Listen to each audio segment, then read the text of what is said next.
Olá, pessoal. Mais uma live hoje. Hoje nós vamos... Alan vai falar diretamente do Rio de Janeiro com a gente. E hoje, muita informação. Então, a gente está usando vários recursos de pauta. Tivemos uns probleminhas já com a internet. 6 minutinhos de atraso. Mas vamos lá. Papai do céu vai ajudar. Vai abençoar. Até o cabelo tá mais bagaceira do que sempre. Boa noite, minhas amadas amoras. Ai, a mente tá aqui. Que chique. Vou mostrar minha caneca. Olha essa caneca, gente. Essa foi eu que me dei de presente. Essa eu usava lá na Episteme, né, Bruno? Eu fui lá e tirei. Tabata. Deixa eu ver se o professor Alan já está aqui. Desculpa o atrasozinho, gente. Vamos lá. Deixa eu ver onde que tá o Alan. Opa. A gente testou hoje à tarde. Mas sempre assim, né? O Alan já tá aqui.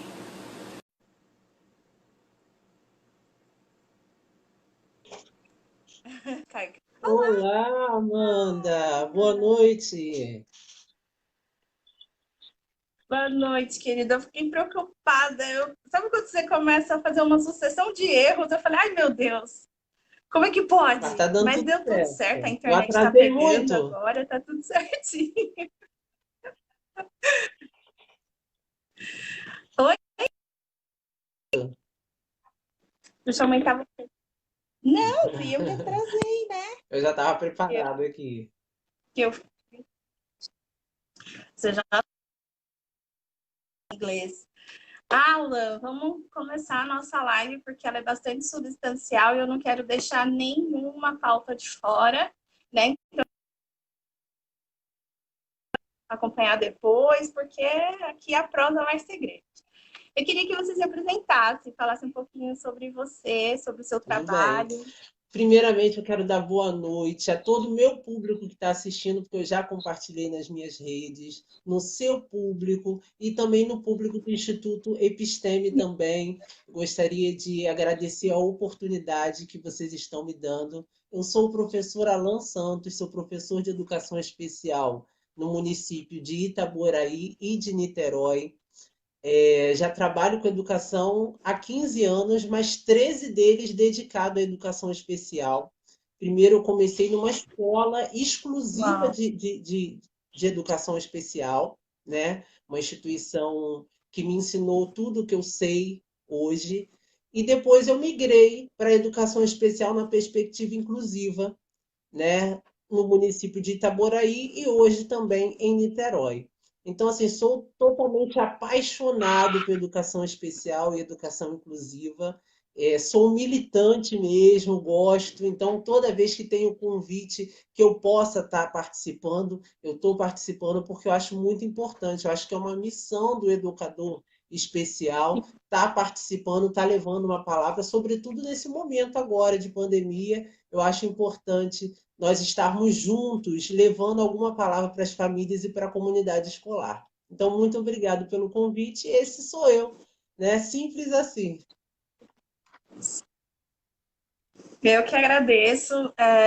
Eu conheci o Alan pelas redes sociais, acompanhando o trabalho dele, vídeos que ele posta, né, do seu trabalho com as crianças. Eu ficava lá namorando, esperando ele postar um vídeo novo para ir lá ver, curtir. Aí tomei coragem e entrei em contato com o Alan. E ele é Alan, né? Essa pessoa incrível, super carinhosa, que me recebeu muito bem.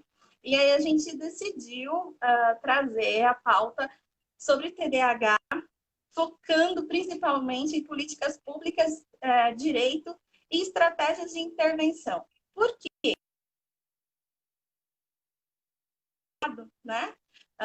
Bem divulgado. Aqui a gente trabalha predominantemente, Alan, com TEA, né? Então, o transtorno do espectro autista sempre é um assunto bastante presente na nossa pauta, mas nós criamos um programa para TDAH. Então, cada vez mais, trazer esses diálogos e as informações de qualidade para as mães que, quando recebem o diagnóstico, se desesperam, né? Tem sempre aquela estranheza sobre o que é o TDAH. Então, eu queria que você explicasse um pouquinho para a gente o que é o TDAH, as suas principais características e hoje o que você vê assim como possíveis alternativas de Então, o tratamento. transtorno do déficit de atenção e hiperatividade, ele é um transtorno neurobiológico, né, de causa genética também. E ele aparece na infância e ele vai seguir, geralmente segue com o indivíduo pelo restante da vida. Então, eu digo até que eu sou um pouquinho TDAH, porque eu sou um pouco agitado, eu tenho, entre essas características, né, às vezes eu tenho um pouco de desatenção se eu não me organizar, um pouco de inquietude e também essa impulsividade. Então, o professor, né, que está assistindo a nossa live agora, com certeza ele vai perceber no seu aluno, dentro da sala de aula, essas características. É quando vai, realmente ele vai se atentar para aquela diferença, porque numa sala de aula, né, com os seus pares, né, o aluno ali na sua turma, quando o professor perceber uma inquietude, uma desatenção e também uma impulsividade, o professor já começa, já desperta nele, ou não, essa criança tem alguma coisa um pouco diferente das demais, né, das demais. Comparando a outras crianças, ela tem essa dificuldade.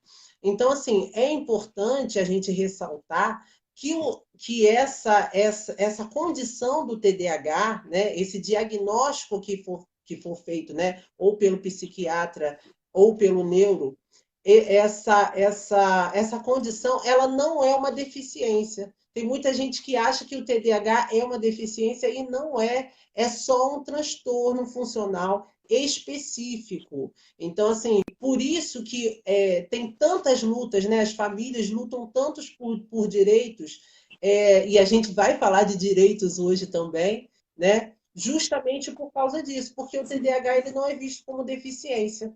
Então, pelo fato dele ser um transtorno funcional, mas que hoje está sendo muito visível, é necessário realmente essa mobilização para a gente conseguir adquirir determinados direitos para a pessoa que tem TDAH.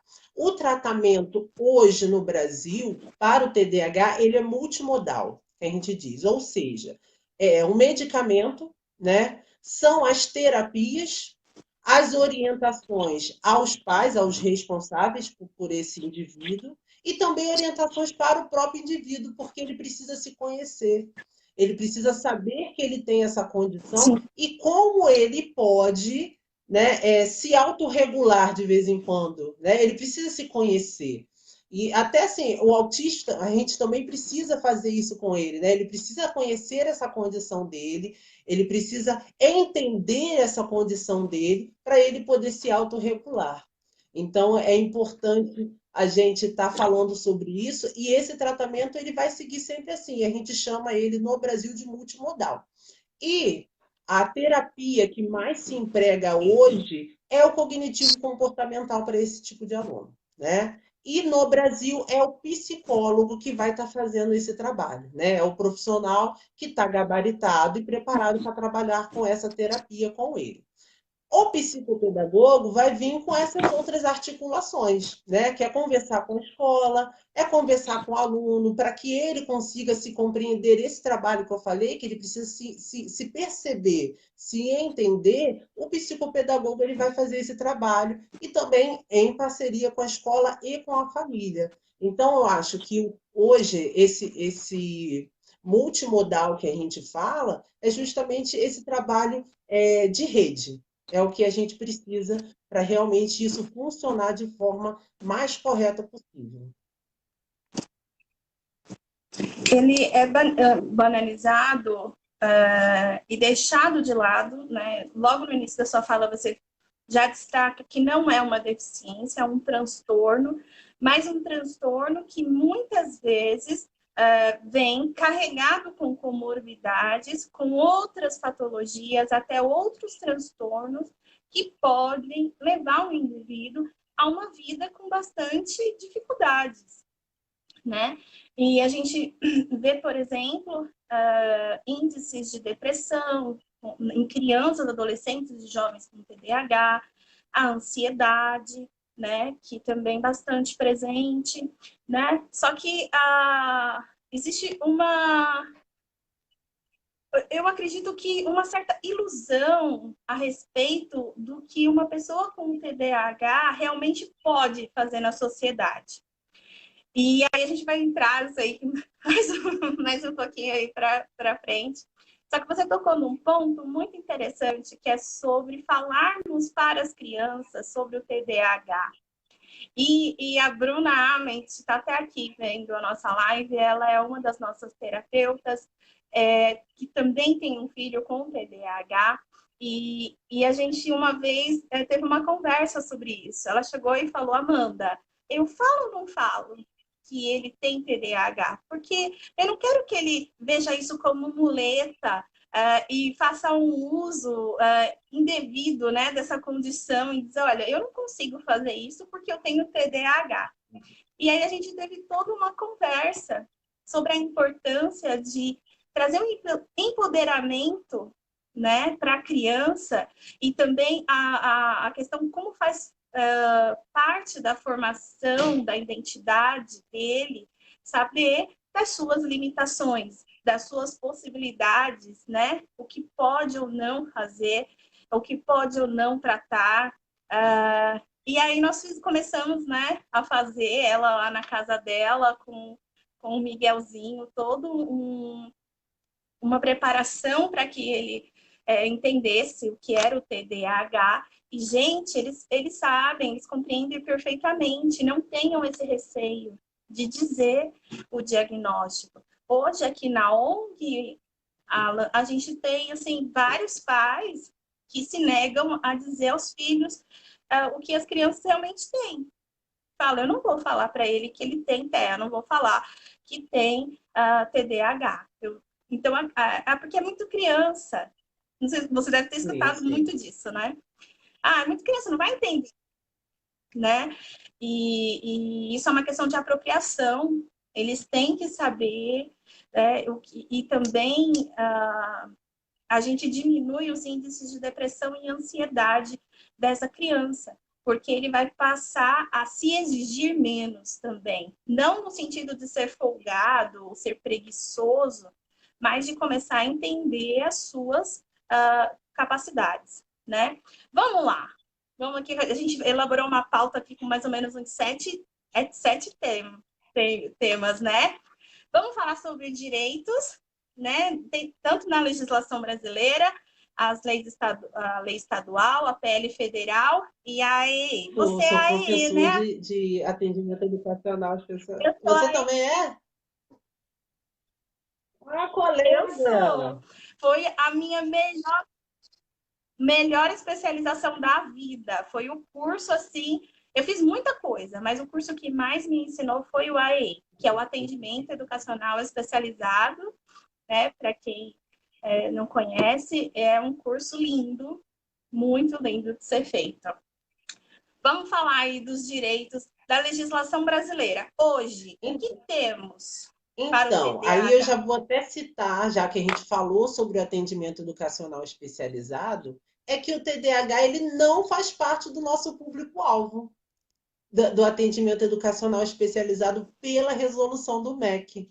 Então, esse público, Sim. ele, pelo fato da gente atender deficiências, né, o nosso público do atendimento educacional especializado são indivíduos com deficiências, transtornos globais de desenvolvimento, que hoje é o TEA, né, o transtorno do espectro autista, e superdotação e altas habilidades. Esse público com transtornos funcionais específicos, eles não estão incluídos nessa política especial na perspectiva inclusiva. Então, eles, pelo fato de não ser visto como uma deficiência, né? O que eles precisam são de adaptações, segundo o que diz a lei, e muitos também profissionais da área, justamente por causa desse rótulo, né? Muitos querem evitar esse rótulo. E aí, dentro do AEE, ele não tem esse direito, né? Se a gente fosse falar do direito ao AEE. Porém, né, todavia, saiu depois dessa política nacional de 2018, saíram várias resoluções. E entre elas, diz que a escola ela não pode ser negligente no caso de alunos que necessitam de algum olhar diferenciado. Então, o AEE, se o profissional que trabalha no AEE tiver a possibilidade de atender, se ele tiver a vaga, por que não atender? Por que negar uma ajuda para esse aluno? Deixando muito claro que o AEE, né, no caso o TDAH, o profissional mais específico para trabalhar com ele seria realmente o psicólogo e o psicopedagogo. O professor especialista na educação especial, ele não tem uma formação para isso. Mas nenhum outro professor hoje em dia tem uma formação nisso, né? A lei, né, o plano de lei que está tramitando é justamente para modificar isso. Que uma vez que os professores tenham essa formação, isso seja garantido para o aluno. Então, no AEE, ele não teria direito, mas nas resoluções que saíram depois, seria uma forma de discriminar o aluno, né, e excluir o aluno que precisa de alguma ajuda.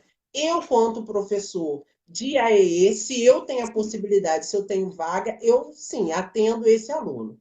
Quando eu não tenho vaga, eu não atendo, né, esse aluno, mas eu faço toda uma articulação.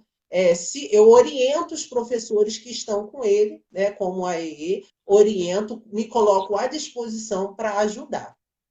Em âmbito estadual, aqui no estado do Rio, a lei número 8192 de 2018, né, foi sancionada uma lei para garantir determinados direitos ao aluno que tem TDAH. Aí, entre eles, está no artigo 1º, ó, vou olhar aqui na minha colinha, que senão não tem como decorar tudo, né? Que as unidades, também Também tenho tem? cola. Então, tanto as unidades públicas ou as privadas, em âmbito dentro do estado do Rio de Janeiro, elas ficam obrigadas a disponibilizar em suas salas de aula assentos na primeira fila para esses alunos com TDAH, né? Assegurando um posicionamento Uhum. afastado daqui, das janelas, dos cartazes, tudo que pode chamar a atenção do aluno e distrair. Então, precisa-se, dentro da sala de aula, Sim. ter um espaço adequado para esse aluno, né? Aí tem uma pergunta aí, a menina está falando. AE seria sala de recursos? Isso mesmo, Cláudia. AE é a sala de recursos, tá bom? E também os responsáveis precisam apresentar um laudo médico para garantir esses direitos, tá bom? Um laudo médico ou de um neuro ou de um psiquiatra para garantir esses direitos para os seus filhos, né? E as escolas da rede pública deverão prever e prover organização das suas classes e flexibilizações. Nesse ponto da legislação do Estado do Rio de Janeiro, ela meio que faz uma cópia do que diz a legislação da sala de recursos e também da nossa LDB, que são as flexibilizações no artigo 58 da LDB, as adaptações e as flexibilizações que são necessárias a esses alunos. Então, quase que o aluno com TDAH, se a gente perceber, ele está meio que sendo incluído aos poucos nessa visão do aluno com deficiência, porque, na verdade, ele tem necessidades educacionais especiais.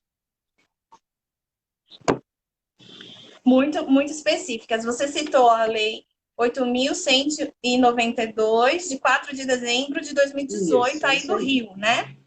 É uma lei.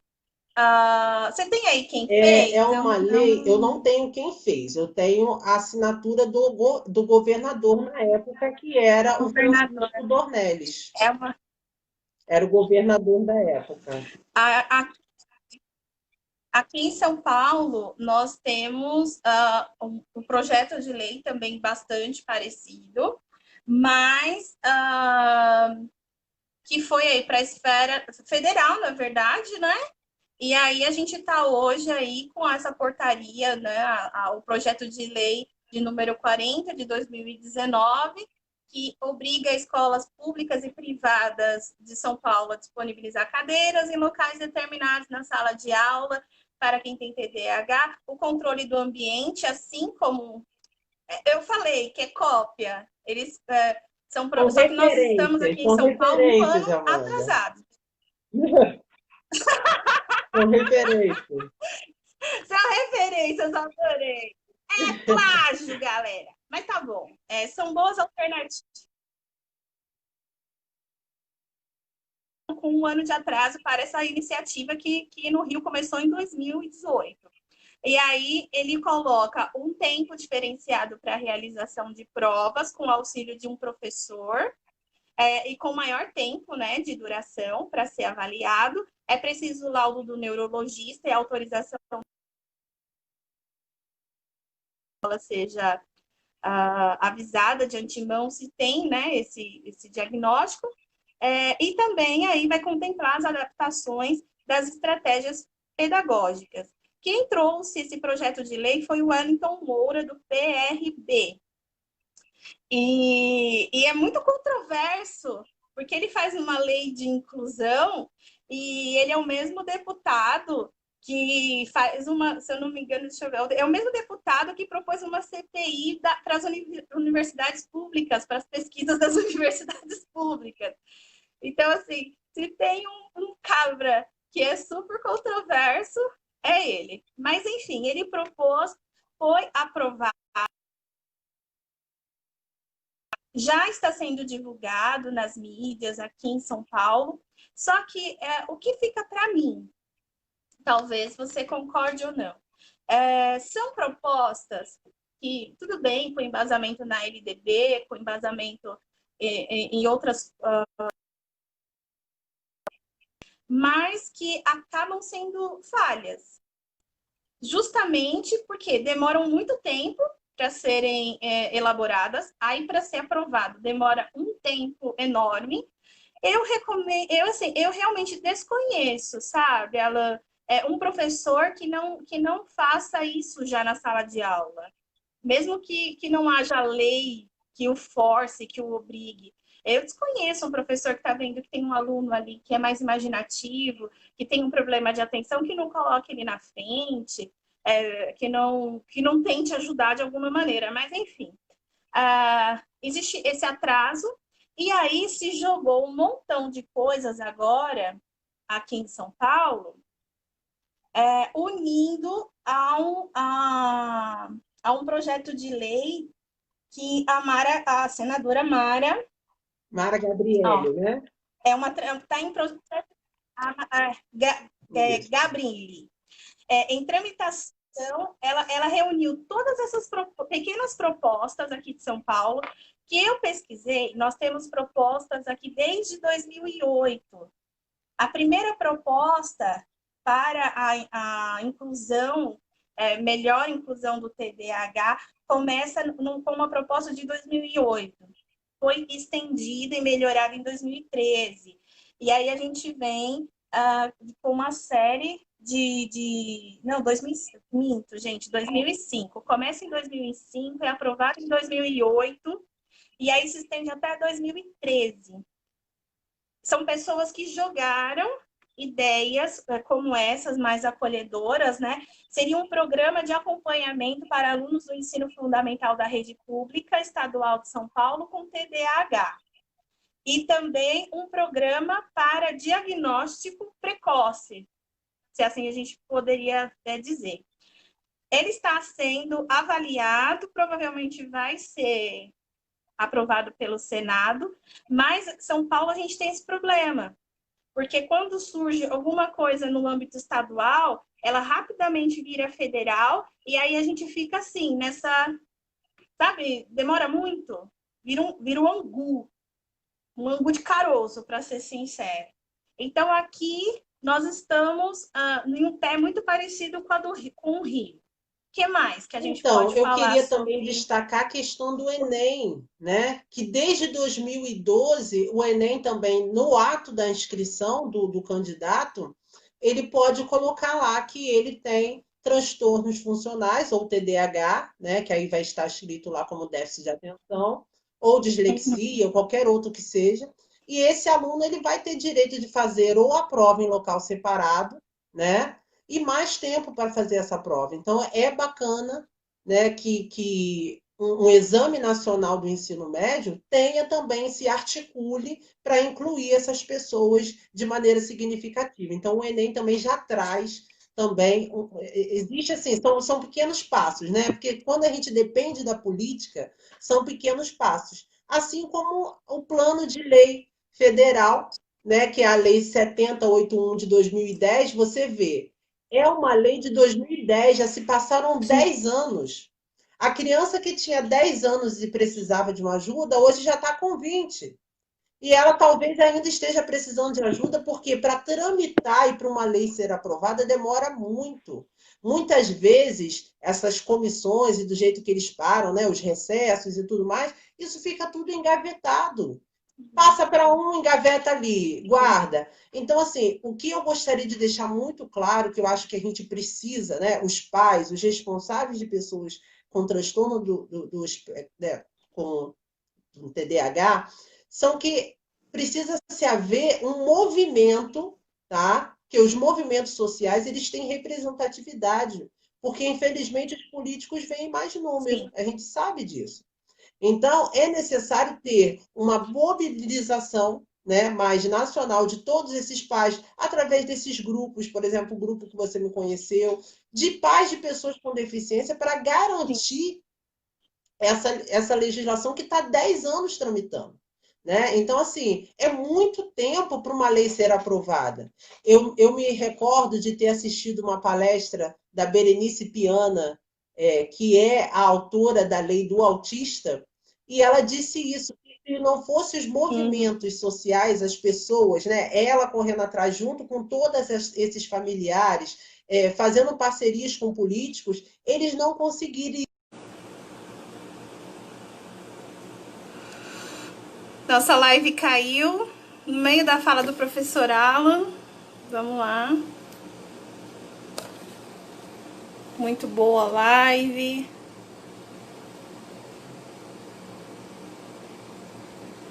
Só retomar, gente. Vamos lá, vamos lá, vamos retomar. Não fiquem tristes, não. Acontece. Acontece.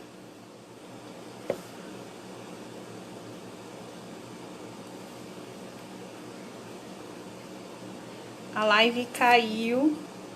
A sorte foi que deu pra salvar.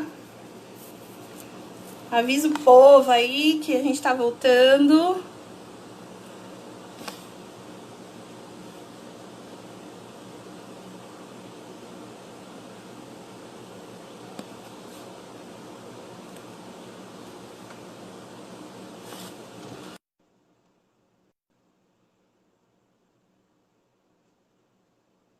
Me perdoem a minha, né, gente? Hoje a minha internet está muito ruim, me perdoa.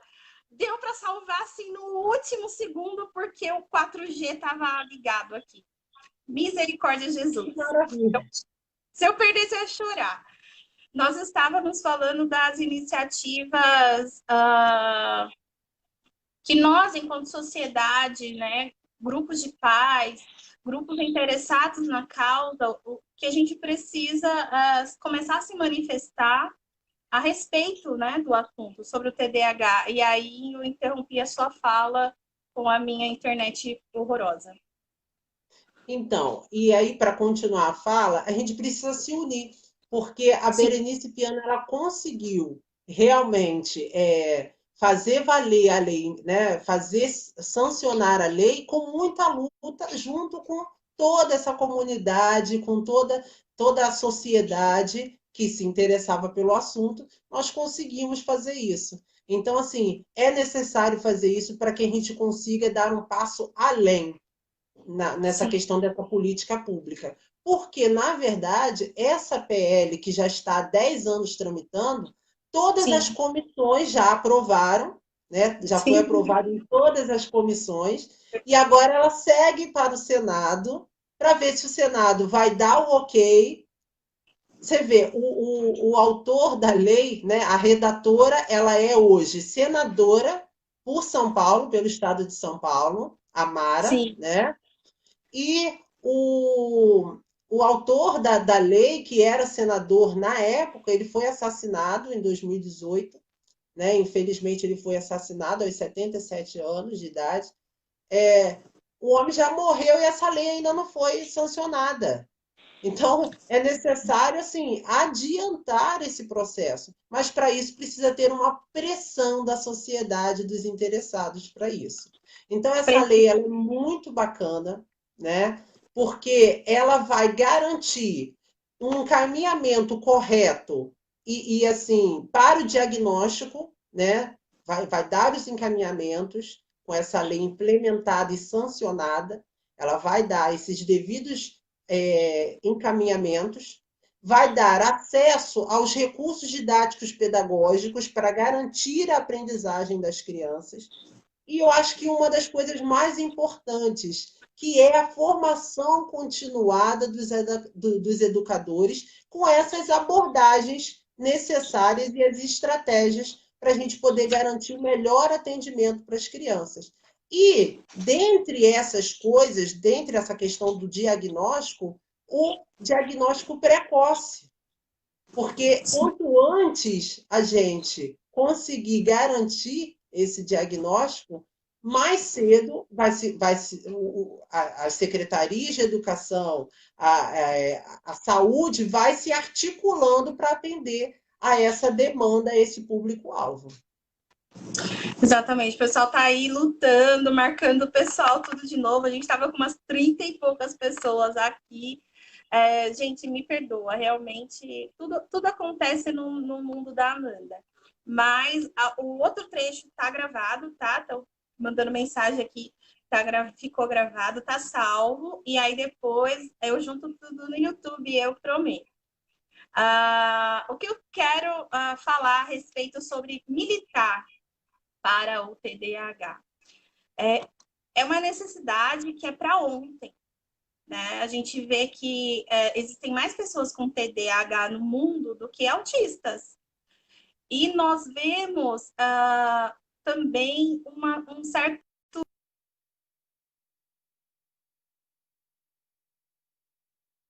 TDAH. Então, eles falam que o TDAH é disfuncional, não é uma deficiência, ele é disfuncional. Mas o TDAH, assim como o TEA, deveria ser visto de uma forma mais ampla, enxergando se aquele indivíduo tem comorbidades, enxergando se aquele indivíduo realmente consegue ter funções, executar funções, porque, olha, para quem está perguntando aqui no computador aqui, o TDAH é o CID, pelo CID-10, F90. Esse é o CID, né, que o seu filho vai ter lá no laudo, tá? Então, se o médico colocou lá F90 em um ponto de interrogação, significa que ele está investigando se a sua criança se encontra aí com essas características. Nós não vemos muitas famílias envolvidas para militar. Nossa, a Bruna acabou de escrever isso, parece que eu ali. Envolvidas para militar, e nós também não vemos um movimento da própria pessoa com TDAH.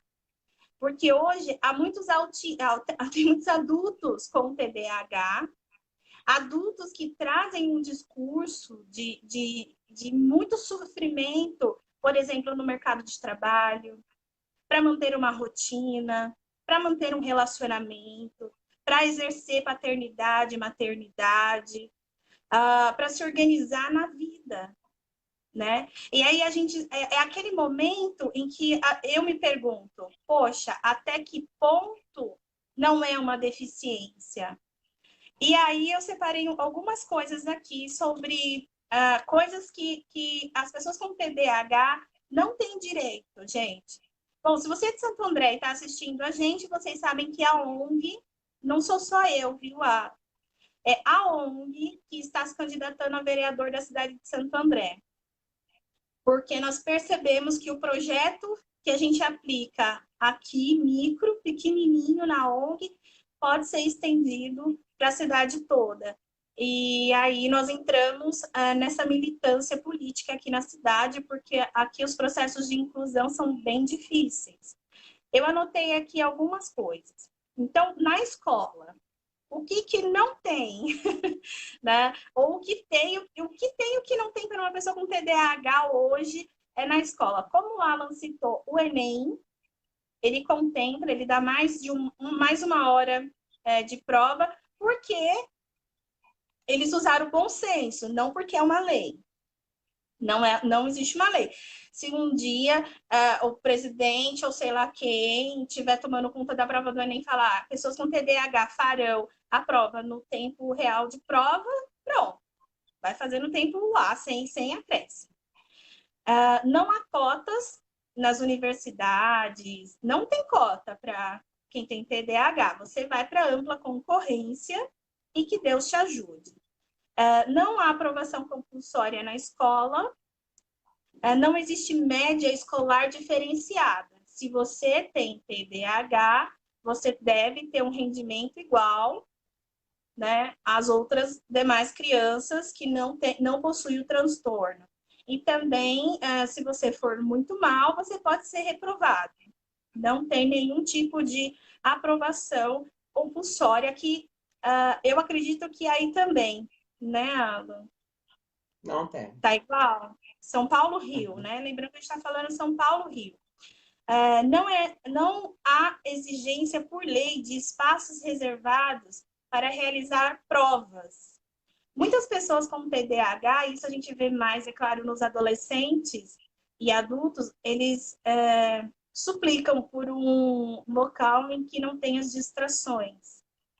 Um ventilador é o suficiente, às vezes um desenhinho na parede, um cartaz. Uma borboleta voando já é suficiente. Já é suficiente. Imagina uma sala de aula, você prestando vestibular, aí a pessoa da frente resolve abrir um saco de salgadinho, a do lado abre uma latinha de coca, aí a de lá de trás mastiga, o outro levanta para ir no banheiro. E aí, como é que fica a justiça para essa pessoa que não é capaz de lidar com todos esses estímulos, né? E isso daí no âmbito escolar. No trabalho, o TDAH não é visto como deficiência, então também não temos cotas. Não temos cotas. Poucas empresas se adequam às necessidades das pessoas com TDAH. Algumas, por iniciativa própria, fazem uma abordagem mais inclusiva nas empresas. E aqui a gente tem bastante adulto. O que a gente vê? A dificuldade em cumprir uma rotina de trabalho. A dificuldade de executar trabalhos que sejam repetitivos.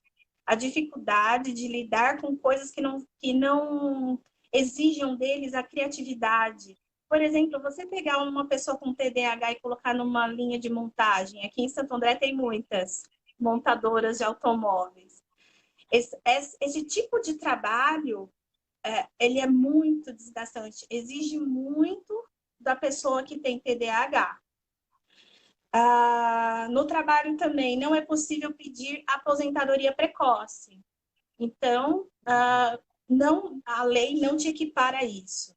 Não há auxílio financeiro governamental para a pessoa com TDAH. Hoje, mesmo que você não consiga trabalhar, não consiga exercer uma função, a lei não tem nenhuma que vai te dar algum benefício. Sobre saúde, eu queria destacar. A pior coisa, os medicamentos para se tratar TDAH não estão na lista de medicamentos obrigatórios do governo. Essa é uma lástima aqui em São Paulo. E aí no Rio? Aqui um medicamento que muitas vezes é utilizado é o Ritalina, né? E sim, muitos responsáveis estavam até me colocando a dificuldade de conseguir esse remédio nesses últimos tempos agora de pandemia. Estava muito difícil conseguir esses remédios e alguns laboratórios até tinham, acho que parado, né, de fabricar. E aí o que acontece? Esses responsáveis estavam com muita dificuldade com esse medicamento, de arrumar esse medicamento, e uma vez, e ele é caro, né? Se a pessoa usa, né? E é diariamente, então assim, esse medicamento tinha que estar dentro dessa lista de medicamento obrigatório do governo, até estar nessas farmácias populares, para que sim. todos pudessem ter acesso. Aqui nós estamos falando de Ritalina, Venvance e Concerta. A Ritalina é a mais barata e é a de vida mais curta. O Venvance e o Concerta é de vida mais longa e mais caro. O Venvance chega a custar 300, R$ 400. As famílias têm que dispor de muito dinheiro para conseguir tratar uma criança, gente, mas os adultos também são tratados e precisam dos medicamentos.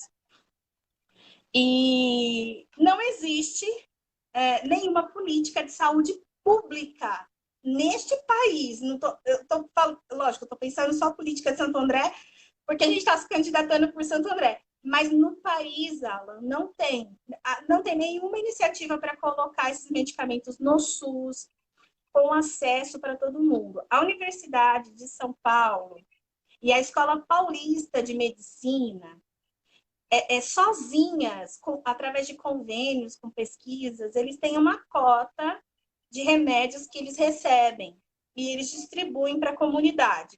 Então, algumas pessoas de São Paulo vão dizer que conseguem o medicamento pelo SUS, mas não é SUS, é diretamente da universidade. A universidade conseguiu aquele acordo com o laboratório. E aí consegue contemplar uma parcela das pessoas que precisam do medicamento. E aí, diante de tudo isso que nós estamos falando nessa live, nós queremos convidar vocês, pais, professores, a lutar com a gente por políticas públicas adequadas ao TDAH, né? Porque não tem como ficar assim. Pensa só, aqui em São Paulo, em 2005 eles criaram esse programa de acompanhamento. E agora? Eu fui professora do Estado e fui professora da rede de Santo André. Eu nunca vi nada disso sendo aplicado. Eu nunca vi, eu posso estar errada. Tem professoras vendo a gente, eu peço para que vocês se manifestem aqui, mas eu nunca vi. Agora, o que está em evidência é essa coisa da cadeira, né? Da composição da sala de aula. Você quer ler um pouquinho os comentários? Ah, Tinha tantas podemos. perguntas na outra. Gente, Tem vai lá na muita. outra, copia seu comentário e cola aqui, porque a gente não conseguiu. Eu vou aproveitar até a oportunidade que você está dando de olhar, que tem muitos colegas de trabalho aqui que eu vi, que estão aqui me acompanhando, tá? Ai, que Luci está aqui, tem tanta gente bacana aqui, que Selma está aqui também me acompanhando, um grande abraço. Para todos os demais também, né, gente, que estão acompanhando. Até meu sobrinho Felipe está aqui me assistindo.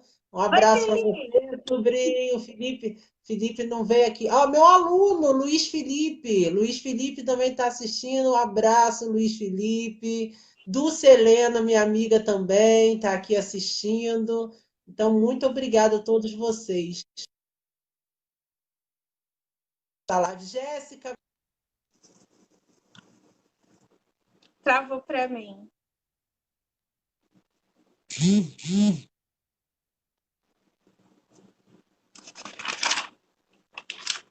Volte, Muito Alan. Agora travou dele. importante. Peraí, Alan, que você travou. Ah, tá. Travou Voltou? para mim. Voltou. Eu parei no Ah, gesto. Essas pessoas devem ser muito felizes por trabalhar com você. E já aviso que a intenção do Instituto Episteme é sequestrar o Alan e trazê-lo para São Paulo, tá, gente? Então, vocês fiquem espertos que uma hora ele vai sumir aí do Rio de Janeiro. Olha que Ah, isso vai dar uma confusão. vamos roubar Eu o já falei Alan, com hein? você que vocês podem contar com a minha amizade e vai ser um prazer ir aí em São Paulo para a gente poder palestrar, para a gente fazer muita coisa juntos, tá bom? Mas vamos ver, o futuro a Deus pertence, não dizem isso? Mas se a gente amarrar, não tem como ir embora. Já era. Olha, a Bruna, ela está falando sobre o sentimento de inadequação que as pessoas com TDAH carregam. É. E é muito grave isso. A gente já começa a perceber que eles, lá com seus 5, 6 anos, eu acho que com 6 anos é um pouco mais evidente isso, é que eles já começam a dizer. Deixa eu só colocar no meu silencioso aqui, que eles começam a dizer coisas pejorativas a respeito de si mesmos, como eu sou burro, eu não aprendo, deve ser observado, né, tanto por nós, pela sociedade, né? É um sofrimento muito grande. E antes da gente entrar na parte pedagógica, né, você já falou da formação continuada dos professores, que é super importante, precisamos mesmo. A gente vai falar de estratégias pedagógicas para o aluno com TDAH depois dessa minha fala, que você falou sobre a regulação, que as crianças com TDAH precisam se autorregular.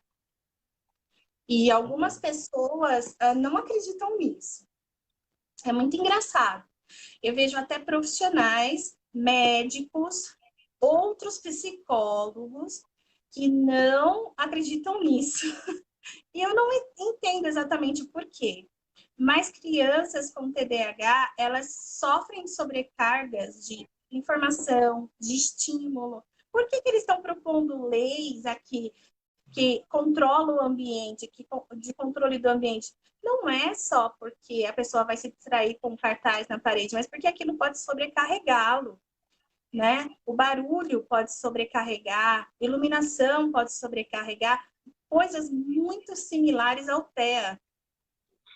Só que a pessoa, ao autista, é dado o direito de ter sua descarga, a sua regulação. Se uma pessoa com TDAH for exigir o mesmo ou executar o mesmo, sempre tem uma pessoa que vai apontar o dedo. Olha lá, se fazendo de louco. Agora é isso. Chacoalhando a mão.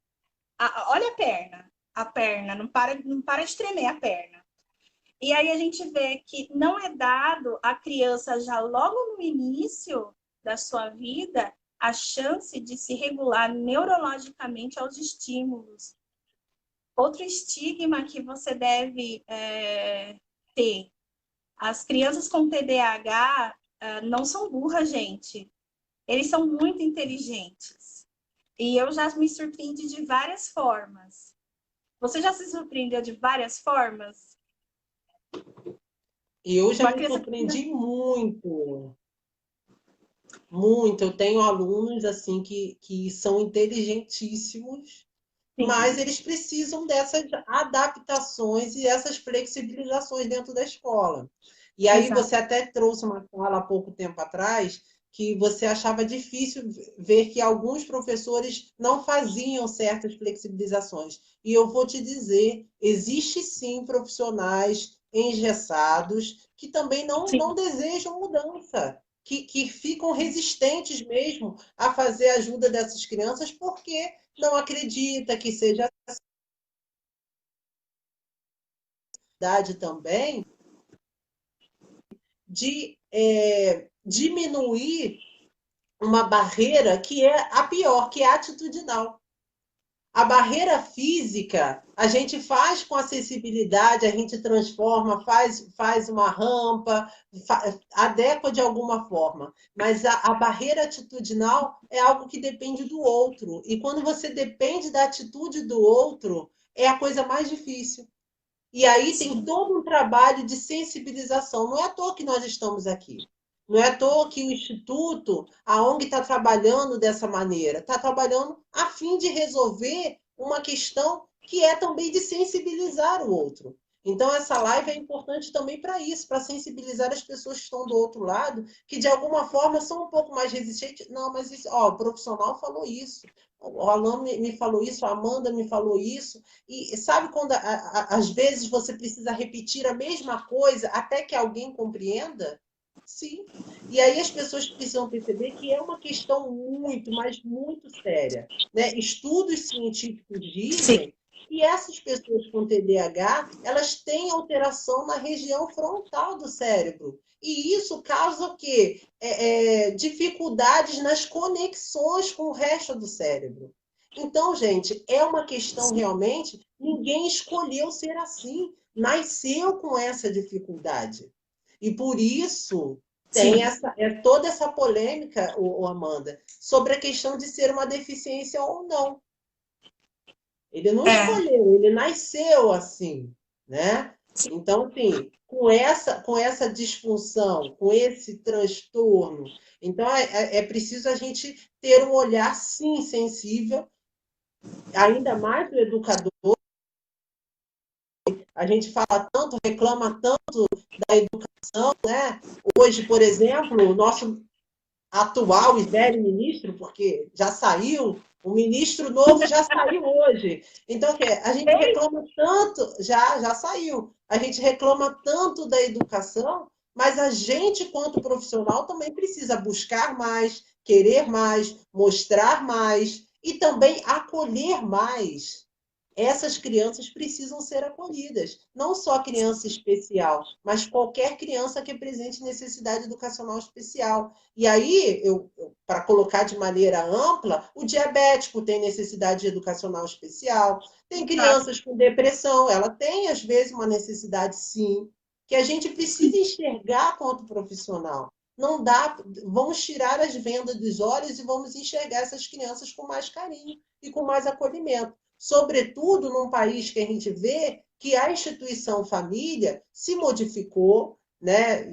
Mas assim, está realmente assim desvalorizada mesmo. Então tem Sim. muitos pais que não se preocupam com os filhos. Então vamos fazer a educação, ela não é transformadora, né? Assim que o nosso patrono, o Paulo Freire, nos ensinou, ela é transformadora. Mas para transformar, a gente precisa se transformar para dentro, de dentro para fora. Então, é esse chamado que eu faço a todos os educadores do Brasil. Você está sendo aqui acompanhado por vários educadores, entre eles a Tabata, que é nossa psicopedagoga e tem anos e anos, eu não lembro quantos anos, tá, Tabata? Não é que você é velha, mas na rede aqui de Santo André, como professora, ela coloca o pior da escola é que a maioria das crianças não tem diagnóstico. A realidade hoje aqui em Santo André é essa. Nós temos crianças com sintomas, crianças sofrendo com sintomas e sem diagnóstico. E aí ela entrou nessa sua fala aí da família, e falando que às vezes, mesmo que a escola está percebendo ali atitudes exacerbadas que suspeita, né, que seja TDAH, a família não acredita.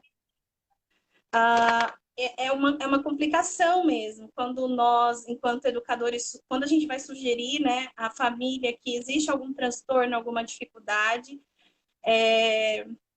eu aposto muito na falta de informação, né? O que é o TDAH? E daí, de repente, o meu filho é louco? Eu já ouvi isso de um pai uma vez, eu achei que eu ia apanhar. Você está falando que o meu filho é louco? Eu falei, não, eu não estou falando que ele é louco, né? E aí tive que explicar todo o processo do TDAH, né? Porque a criança estava sofrendo demais. A Rose está falando que é muito difícil ter um diagnóstico, é muito caro, pelo SUS é complicado. Rose Bastos Santos, hoje mais cedo, deixou um comentário contando a história do filho dela em uma das minhas lives lá. Eu ainda não tive tempo de te responder, mas eu li muito brevemente e realmente Rose nunca recebeu ajuda, Alan. Ela tem um filho já adulto com muitos sintomas e ela nunca recebeu ajuda.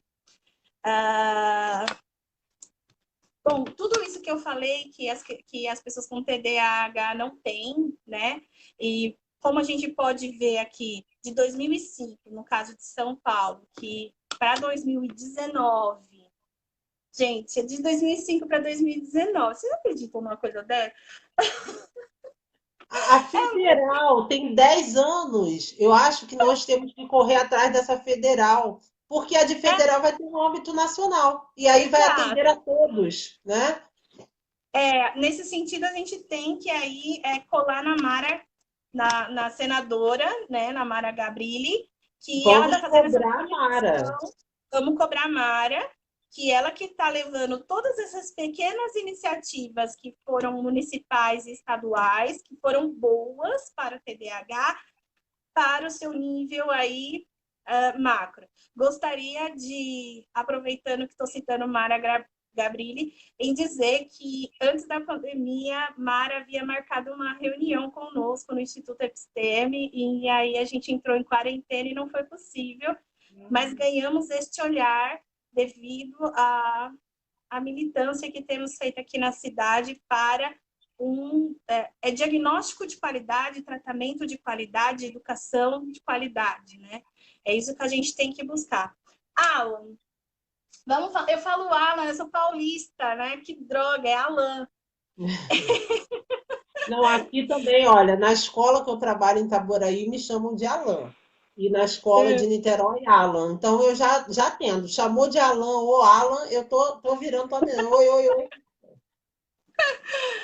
Vamos falar de algumas estratégias pedagógicas para o aluno com TDAH. E você separou aqui umas coisas muito legais. Vamos lá, para as mães. Gente, ó, agora pega aí o caderninho. Nós vamos dar dicas para se trabalhar atenção e memória sustentada. E aí o Alan separou algumas técnicas para melhorar a atenção e a memória. Memória sustentada. Vamos lá. Ô, Amanda, eu vou sugerir que no comentário da live, no término, você copie e cole para elas. Isso, perfeito. No comentário, porque aí elas conseguem prestar atenção na nossa fala aqui e depois elas É copiam verdade. por lá. Tá bom? A febre está comendo meus neurônios. Isso, perfeito. Olha, isso não é coronavírus, não, né? Espero que não, mas desde ontem que eu tô com febre, tô meio acabada. Pela nossa querida amiga, para que ela não esteja com o coronavírus. Isso, gente. Isso aí. Vamos Então, lá, vamos começar, querida, falando sobre essa questão para melhorar a atenção e a memória sustentada, que é uma das questões que mais são colocadas pelos educadores, né? E pelos responsáveis, porque na convivência dentro de casa, tendo que fazer alguma atividade de casa, essas questões são apresentadas, né? Na lista tá. Quando o professor ele der alguma instrução, pedir o aluno para repetir as instruções ou compartilhar com o amigo antes das tarefas. Porque, às vezes, o professor fala com o aluno, ou o pai, o responsável fala, ele não estava atento naquele momento. Então, exato. o que eu falei para você? O que eu disse para você? Para que ele repita para você entender se ele realmente percebeu a sua fala. Então, é importante que isso seja feito. Se o professor não puder, aquele colega mais unido da sala pode fazer isso, porque na inclusão é isso, né? A gente trabalha, é aquele todo ali, um ajudando o outro mesmo para poder fazer. Então, os colegas da sala podem participar desse processo também. Quando o aluno desempenhar a tarefa solicitada, ofereça sempre um feedback positivo, que é o reforço positivo, né? Quem não gosta, gente, de receber um elogio quando você faz algo bacana? Acho que todo filho gosta. Então, dentro da escola, o professor dá o reforço positivo, ó, parabéns, fez, está muito legal. E em casa também a mãe e o pai, quando executar, a criança executar, né, o jovem, executar a tarefa de maneira positiva, dê esse feedback. Eu acho importante realmente, é uma maneira de valorizar esses pequenos momentos e essas pequenas conquistas que ele tiver. não criticar e,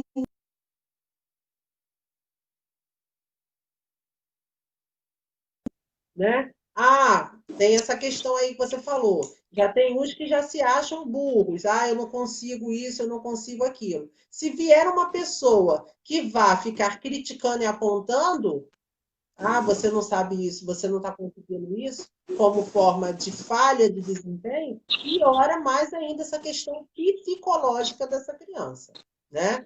Na medida do possível, oferecer ao aluno e toda a turma tarefas diferenciadas. Os professores podem dar trabalho em dupla, em trio, em grupo, né? Dando a possibilidade, até às vezes, dos alunos escolherem as atividades, dar opções, ó, vocês podem fazer esse ou esse, três tipos de trabalho diferentes, para que o aluno também veja o que ele consegue fazer de forma mais fácil, né?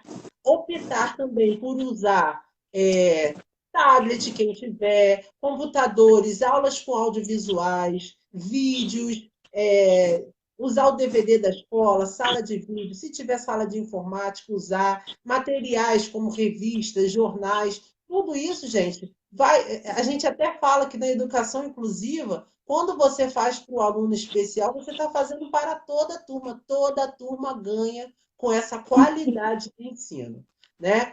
Usar a técnica de aprendizagem ativa, que são o quê? Dando essas respostas também orais. Por quê? Ele vai ficar muito mais ligado. Se você fizer alguma coisa e fazer as perguntas oralmente, ele vai ter que prestar atenção no que você está falando, né? Sim. Fazer trabalhos também gravados em DVD, em áudio pelo telefone, em vídeo, sobretudo agora, esse momento que nós estamos vivendo com essa educação remota, os profissionais de educação podem solicitar que façam, através de áudio, através de vídeo, também algumas atividades ou dando respostas através de atividade. Cláudia disse que travou. Eu travei, gente? Está travado Para aí? mim, para mim Não? não. Você está Cláudia? respondendo até a Tabata. Ela fala sugestões de videoaula para TDAH. Minhas videoaulas são ao vivo. De atenção de maneira remota. É um desafio, é um desafio. É Isso, um desafio. aí, Tabata, talvez seja interessante essa videoaula ser gravada, usar algum aplicativo que consiga gravar essa videoaula para que esse aluno tenha acesso novamente, para que ele possa assistir outras vezes. Então, é interessante procurar um aplicativo que possa salvar essas videoaulas e que possa também estar ofertando isso de alguma outra maneira. Tá? Eu estou Sim. falando rápido, gente, porque são muitas sugestões que nós separamos, né? Eu acho que essa Então, live já deu boa. 1 hora. Eu espero que não esteja sendo cansativo. Como a lei diz, precisam se fazer adequações dentro da sala de aula, tirar o aluno de perto da janela, a disposição das mesas também, evitar as distrações desse aluno, usar mecanismos e ferramentas para compensar essas dificuldades da memória, né?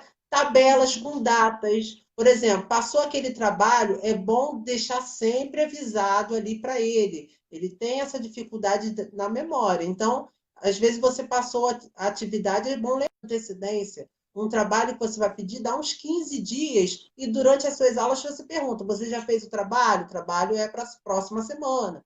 Vai dando esses sinais para compensar essa dificuldade na memória que o aluno tem. Então, dar esses lembretes, colocar essas anotações no quadro é importante também.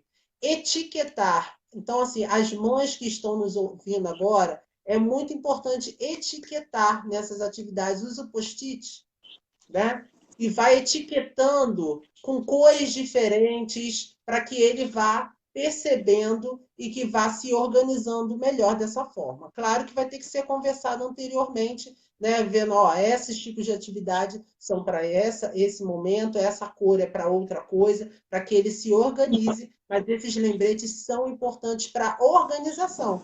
Tem gente que não acredita que ele precisa se reorganizar, mas ele precisa de uma organização como qualquer outro aluno. Não é porque ele tem TDAH, não. Qualquer aluno precisa de organização nas suas atividades escolares, que senão pode se perder.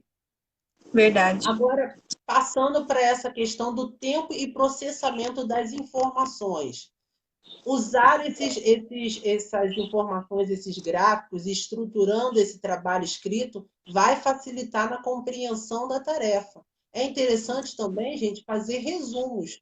Às vezes, o professor dá aquele texto enorme, né, para a turma ler. Eu acho que é interessante você, de repente, na sua aula, você apresentar um texto maior, mas também depois ter um resumo para que esse aluno consiga pegar pelo menos o mais importante, né? Condensar tudo aquilo, o mais importante. Então, é legal o professor preparar, de repente, resumos, mas caso o professor não faça, o responsável pode, junto com o filho, fazer resumos em casa também, tá bom? Perfeito. Permitir como respostas do aprendizagem, apresentações orais, conforme a gente falou, trabalhos manuais também, outras Sim, tarefas que o aluno possa usar a criatividade. A gente sim. precisa trazer uma aula mais dinâmica para que esse aluno comece a se interessar mais pela educação. Se for só, né, como a gente diz antigamente, cuspes, vai ficar difícil chamar a Exato. atenção de qualquer aluno. Ô, Alan, essa é uma grande dificuldade. Às vezes, a gente que trabalha com inclusão nota que não é um problema das deficiências ou dos transtornos em si, mas às vezes do modo como a gente ensina, o modo como a informação é passada e os recursos que são utilizados. Hoje nós temos muita tecnologia, né? Eu também dei aula em uma escola só de inclusão e foi o melhor tempo da minha vida, porque eu me sentia trabalhando na Operação Ursinhos Carinhosos, né? Era um silêncio, era tudo perfeito naquele lugar, era lindo. E nós usávamos, eu dizia sempre para alguns professores, para a gente usar mais a tecnologia. E alguns professores ainda bastante engessados no uso do celular, do tablet, do computador, em retirar o aluno de dentro da sala. Gente, isso é importante, porque, no modo geral, crianças com TDAH, como nós estávamos falando, são extremamente inteligentes e eles são extremamente criativos. E você suprimir e oprimir todo o potencial criativo de uma criança com TDAH, com giz e lousa, é você matar aquele indivíduo. Ele não vai gostar da escola, ele não vai compreender os conteúdos, a escola vai ser inútil na vida dele, além de deixar um arrumo emocional gigante. Quanto mais eu trabalho com crianças com TDAH, mais eu vejo o quanto elas são criativas, o quanto a arte é importante para elas, o quanto a música, a pintura, os recursos com giz, com massinha, com argila, o quanto o esporte, gente, é importante na vida de uma criança com TDAH. E tudo isso vai melhorar e criar caminhos de aprendizagem, caminhos para que a cognição seja ampliada, seja melhorada, né? E eu fico muito abismada ainda com essa recusa de alguns educadores ainda em não usar a tecnologia. Porque as crianças, elas hoje em dia, né, todos os estudantes, eles estão com um smartphone na mão. Hoje em dia, você não consegue ver estudante que não tenha, né, um tablet, que faça uso disso, que assista ao YouTube. Então, a gente precisa realmente de modificar. Claro que a gente sabe que isso não chega a todos. A gente vive num país com uma desigualdade muito grande. Mas muitos, a grande maioria, se você perguntar a uma criança hoje em dia o que ela quer de presente de aniversário, ela quer um telefone. Ela Sim, quer poder fazer o uso disso. E por que não fazer o uso disso na educação? Mais tarde eu vou falar com vocês sobre uma outra questão aí, vai ser um dos nossos últimos tempos sobre o uso de tecnologia, mas para isso a gente precisa diminuir o preconceito com esse uso da tecnologia, né? E sem falar que a gente precisa de maciços investimentos em tecnologia educacional. Então, assim, sim. o governo também precisa investir em tecnologia dentro das escolas, porque isso só vai chegar a todos, só vai ser acessível a todos a partir do momento que a gente tiver isso dentro das nossas escolas como um dos recursos pedagógicos. Não adianta o professor planejar todo um uso tecnológico, fazer aulas maravilhosas, se não tiver esse recurso na escola. A gente se preocupa também, esquece da internet, né? A internet em muitos países, como a Finlândia e a Islândia, gente, ninguém paga internet lá. É todo mundo. Você tá lá na praça, nunca fui. Vamos, Alan, um dia? Vamos pra lá? Pra gente Vamos, ver como é. vamos, vamos, Como, vamos lá, eu topo. como que os vikings usam a tecnologia. Mas, lógico, são países bem desenvolvidos, mas se nós formos pensar na democratização do ensino hoje, nós temos que pensar na democratização da internet. Não tem como fugir disso. E é claro que não é interessante para o capitalismo nem para as grandes empresas que um país, ou uma cidade, ou um estado tenha aí o Wi-Fi grátis para a sua população. Grátis entre aspas, né, amigos? Que tudo é pago. É isso aí, é isso aí. Mas continuando com as estratégias, tem muita coisa bacana. Vamos falar um pouquinho sobre a organização e técnicas de estudo? Eu acho que os pais precisam Sim. estar bem ligados nessa questão dessa organização. Dar as instruções de maneira clara e objetiva, oferecendo ferramentas de organização, como aquele uso do post-it para o aluno fazer. Eu acho também que dentro da rotina de dentro de casa precisa ter um horário reservado para o estudo, entendeu? Somente assim ele vai saber se já fizer parte da rotina dele, aquela 1 hora para as atividades escolares ou para fazer trabalhos escolares, eu acho importantíssimo, é uma maneira dele se organizar, né? Supervisionar também todas essas atividades escolares, tem que olhar mesmo o caderno, todos os dias. Eu já fui estudante, você já foi estudante. Você sabe que às vezes a gente não quer fazer atividade, você finge que não. Ah, tem atividade de casa? Não, não tem atividade de casa, só para não fazer. Então, o pai, o responsável, tem que olhar o caderno todo dia, sim. Tá bom? É Aula. interessante. Eu tenho Ah, uma história vergonhosa para dividir. Hoje, eu trato aqui na ONG a filha de uma colega de escola, e esses dias eu estava lembrando, né? Eu falo, caramba, a filha dela está na minha ONG e eu copiava a lição de casa dela. sério? Tá vendo como são as coisas? Em vários momentos. Viu como são as coisas? A gente nunca sabe o dia de amanhã, né? A vida tem dessas Nunca surpresas. sabe. Mas acontece, às vezes a gente quer dormir mais tarde, não quer fazer a lição, né? E o ter um planejamento ajuda muito a criança com TDAH, mas ajuda todo mundo como um todo, né? São Essa dicas, por organização vai exemplo, ser boa para todos os alunos. para todo mundo. Uma outra dica que eu quero dar para os responsáveis é se a escola trabalha com apostilas ou com livros, encapar cada livro de uma cor, né? Já Sim, tem essa ajuda muito. dificuldade.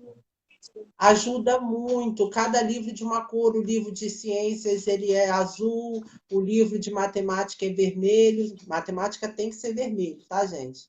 Matemática tem que ser vermelho. O livro de português Português pode tem que ser, ser qual? português tem que ser azul. Português Isso. azul, ciências verde. Isso, vamos fazer uma referência, né, das cores para ajudar o filho. Então, encapar os cadernos, as apostilas com cores diferentes ou colocar o post-it com o organizador vai ser bom para ele se organizar. É uma coisa interessante de ser feita também. Outra coisa é usar agenda, para que ele anote os compromissos escolares, né? E também a agenda serve de comunicação do professor com a família. Então, o que aconteceu em casa, a família mandar para o professor e, consequentemente, o professor também mandar para a família. Então, a agenda, né, é importante também fazer uso disso, tá bom? E nessa reorganização mental e o autocontrole, que muita gente diz que isso não existe, mas que a gente sabe que existe sim, eu penso que o professor ele pode usar de muita sabedoria. Está percebendo que o aluno precisa, né, sair um pouco? Fulaninho, vai lá e pede na sala da coordenação pedagógica algum material. Só dele sair de Sim, dentro da sala de aula, andar pelo corredor, solicitar isso e voltar para a sala de aula, ele já se reorganiza de novo para aquele momento ali, né?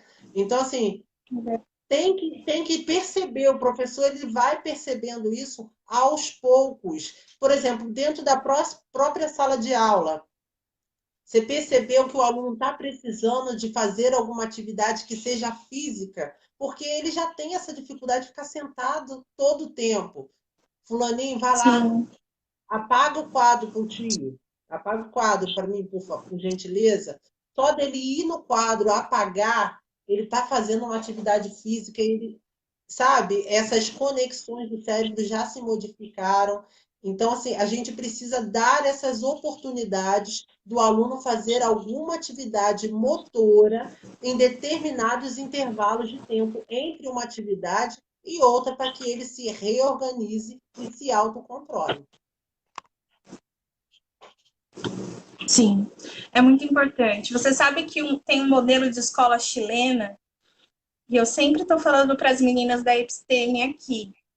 Eu fico namorando esse modelo, porque o pátio da escola é um grande pátio de integração sensorial. Então, tem cama elástica, piscina de bolinha, balanços, tudo que você imaginar. Aí, naquele núcleo, fica terapeutas ocupacionais, profissionais de educação física. Ai, tem até piscina nesse pátio. E as salas de aula, elas saem desse grande pátio e são mini salas. Cada sala são turmas com 4 crianças. E eles atendem inclusão. Quando a criança com TDAH ou com TEA se exacerba, eles vão para o pátio. E aí o pátio tem essa série de atividades lúdicas e positivas, sensoriais e motoras. Se você vê, você fala, meu Deus, isso existe, alguém pensou nisso? Porque o hiperativo, às vezes, ele tem essa necessidade, né? Por exemplo, você está falando de fazer algo físico. Aí, como que é montada a grade dessa escola? Para alunos com casos de hiperatividade extrema, nós sabemos que existe, é dividido entre cada aula teórica que ele tem uma atividade física. Pensa nisso. Eles ficam o dia inteiro na escola, obviamente, e aí acontece que esse modelo dessa escola, o resultado que eles estão conseguindo é o seguinte: as crianças estão deixando de tomar medicação tarja preta. Olha só que coisa maravilhosa. Estão aprendendo a se regular pela sua parte sensório, né, sensório-motora, e aí a escola é esse mundo, né?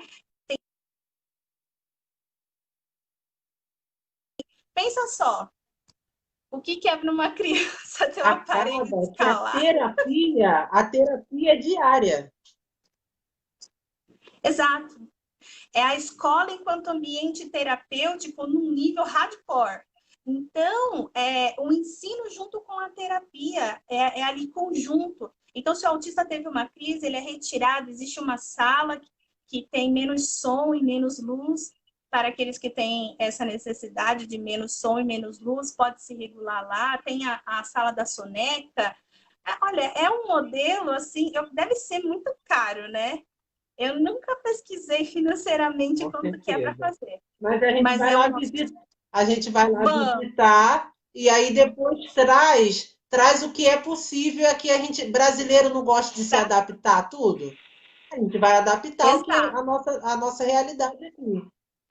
porque é incrível, incrível. Alan, eu já vou aproveitar a sua fala, porque a gente falou bastante de TDAH e na nossa pesquisa apareceu muita dislexia. E faço esse convite para você ao vivo, para você voltar com a gente para falar sobre dislexia e estratégias pedagógicas para o disléxico. E porque a gente vai chegar na reorganização mental aqui, então eu já quero amarrar meu burro em você, porque tem muitos elogios, a galera tá tudo curtindo aqui, ó. Tem gente do Canadá vendo a gente. Oi, Gigi. Nossa! Olha só, É, você me deixou de um jeito que eu não posso negar, né? Esse convite, né? Ao vivo, na frente de todo mundo, eu não posso nem negar.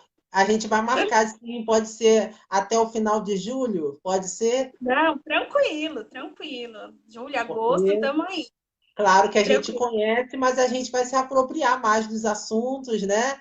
E pode deixar que até o final de julho a gente vai estar falando sobre dislexia para a comunidade Flexi. escolar que acompanha a minha página, a página do Instituto e a sua também, tá bom? Isso, Convite depois você deixa aceito. seus endereços também para a gente ir lá curtir e Tá acompanhar o bom, seu trabalho. Vamos tá falar de bom. reorganização mental e o autocontrole. A gente falou, né? Absolutamente necessário. Já A gente falamos falou, sobre isso. olha o meu TDAH aqui ativo. É, eles realmente precisam da autorregulação, né? Até porque os níveis de ansiedade são grandes. Então, não é só a hiperatividade. E uma coisa que eu gostaria de chamar a atenção, mais uma vez, nós fizemos uma live sobre TDAH com a Bruna Ament, e eu também disse isso, que é a ausência do medicamento para a ansiedade para crianças com TDAH. Porque quando você ministra o Vinvance, a Ritalina, né, ou Concerta, ele já tem como efeito colateral a ansiedade. E às vezes a criança entra em colapso por uma crise ansiosa, ela está ali ansiosa, e não necessariamente por ser hiperativo. Também vamos diferenciar aqui duas coisas. Existem dois padrões dentro do TDAH, que é o F90. Você vai ter crianças com maior desatenção, maior falha dos processos atencionais, e vão ter crianças quietinhas, não são hiperativas. E você vai ter crianças que são mais hiperativas e com menos falha do processo atencional. O que a gente está chamando a atenção para os professores, para os pais aqui, é para que sejam levadas em consideração as características de cada um, para que as estratégias dentro da escola sejam feitas para o perfil daquela criança, para que as estratégias também das terapias sejam feitas para o perfil daquela criança e que ele não sofra, né? Porque convenhamos que traz muito, muito sofrimento. Você gostaria de citar, né, a Associação Brasileira de Déficit de Atenção e Hiperatividade e o jogo de Isso, videogame que a gente isso ficou aí. de comentar. Eu só vou, então, vou tentar fazer uma fala rápida sobre isso, porque realmente as pessoas podem estar cansadas do Alan. Mas olha só, eu acho importante as famílias estarem entrando no site, tá bom?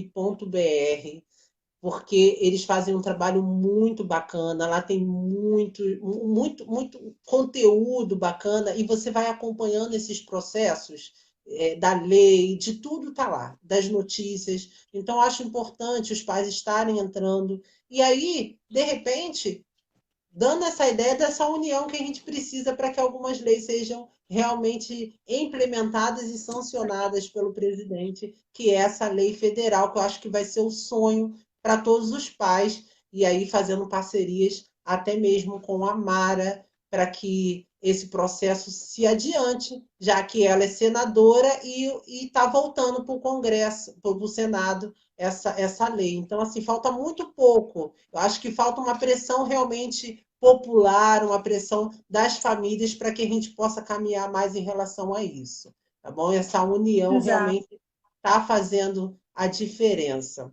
Eu ia falar de uma outra coisa, mas eu já esqueci, então eu vou pular para o ponto do jogo. O que acontece, gente?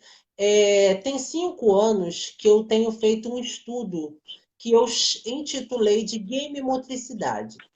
Esse game motricidade, ele se caracteriza pelo uso do videogame, o Xbox 360, com aquele Kinect que faz toda uma leitura corporal e o aluno Uhum. usa o corpo como controle.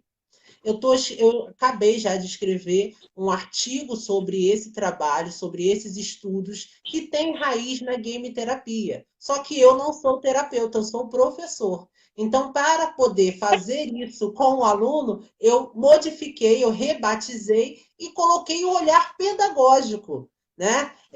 Tem o olhar terapeuta, o fisioterapeuta, ele vai pensar no movimento correto que o aluno tem que fazer. Eu tenho todo um olhar pedagógico, trabalhando realmente a questão cognitiva, e aí vem a atenção, vem o foco, vem tudo isso, e também a psicomotricidade. Então, a coordenação motora fina e grossa também, lateralidade, tudo isso. Então, tem um estudo maravilhoso sobre game motricidade. Se Deus quiser, a gente vai estar lançando esse artigo daqui a algum tempo. Mas eu gostaria de sugerir aos pais, porque dentro desse estudo que eu fiz, existem alguns jogos que são indicados para pessoas com TDAH. Então, por isso que eu gostaria de destacar esses jogos. Quem, claro, tiver a possibilidade de ter, seria ótimo, né? Não é nada para substituir, é mais um recurso. E aí veio há pouco tempo agora uma notícia, 2 semanas atrás, que lá nos Estados Unidos já saiu um jogo que vai ser indicado pelos médicos para crianças com TDAH, como forma de terapia, não só de terapia, mas como forma realmente de ajudar essa criança que tem TDAH. Então, um estudo que aconteceu lá fora, né? E eu já também estudo há 5 anos aqui a game motricidade para poder trazer para esses alunos. Então, entre esses jogos está esse aqui, ó, Rush, tá bom? Rush, que é muito bacana. Esse jogo é um jogo de aventura, com os personagens que as crianças gostam, que são os incríveis, o Toy Story. Então, assim, é muito lúdico e bem bacana a criança esse jogo. Esse aqui também, ó, esse Fable, ele também é muito bom, tá? Para ajudar nessa questão motora que eles precisam, também extravasar essa questão dessa hiperatividade. E eu faço esses atendimentos na sala de recursos com meus alunos. Esse trabalho, ele é um atendimento que eu faço na sala de recursos de game motricidade. Quem quiser pode me adicionar no Facebook, que tem vídeos sobre game motricidade lá, com o trabalho com os alunos. Tem fotos e tem vídeos de eu trabalhando com alunos com deficiência e também com transtornos funcionais, inclusive com TDAH também. Esse aqui é muito bom, Kinect Esportes. Então, vários esportes. Então, vai aprender a regra, a atenção, essa consciência corporal e espacial, a concentração e o foco, tá? É muito bacana esse jogo. Esse jogo, qualquer jogo de dança, esse do que usa o Kinect, são muito bacanas também para eles, tá? Para eles compreenderem essa coordenação motora ampla, tá? Essa consciência corporal e espacial também, e atenção e concentração. Então, também indico não só esse, mas como qualquer outro jogo que tenha dança, tá bom? Vamos deixar, vamos deixar. O pessoal está desesperado, falando para deixar nos comentários. Vamos deixar tudo. Vamos deixar. E por último, esse aqui, que é o Kinect Aventuras. Muito bacana também. A criança vai viver grandes aventuras através desses jogos. Ela disse: não está dando para ver os jogos. Acho que assim vai dar. Mas, de qualquer forma, nós vamos colocar nos comentários os nomes desses jogos.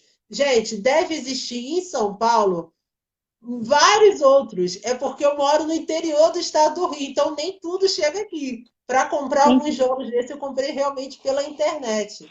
Então, deve ter uma infinidade de jogos. O que eu quero propor para as pessoas? Diminuir o preconceito com o uso de videogame para a educação. O uso da tecnologia. Isso é tecnologia. Só que através de um estudo que eu fiz, que eu já faço há 5 anos, eu implementei esse projeto dentro da escola que eu trabalho em Itaboraí. E foi um sucesso, dá muito certo. Eu vejo crianças que às vezes não tinham atenção para determinadas coisas, com atenção e foco. Então, para a criança com TDAH, vai ser maravilhoso. Maravilhoso. A Gisele colocou aí, problema que se for para dançar, mamãe domina o jogo. Eu não Que ela vai entendi dominar o se ele jogo. vai dominar, vai querer dançar Ela junto, falou que né? se for Mas de é importante. dança, ela vai dançar, é.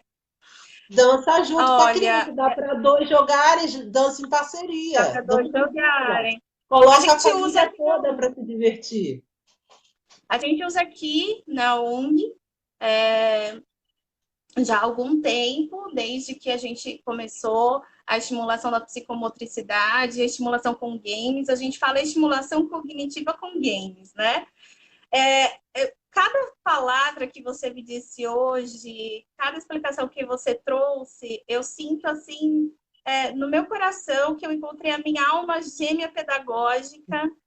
É incrível o quanto eu me identifico com a sua fala e o quanto eu falo tudo isso que você fala na cabeça de um monte de gente.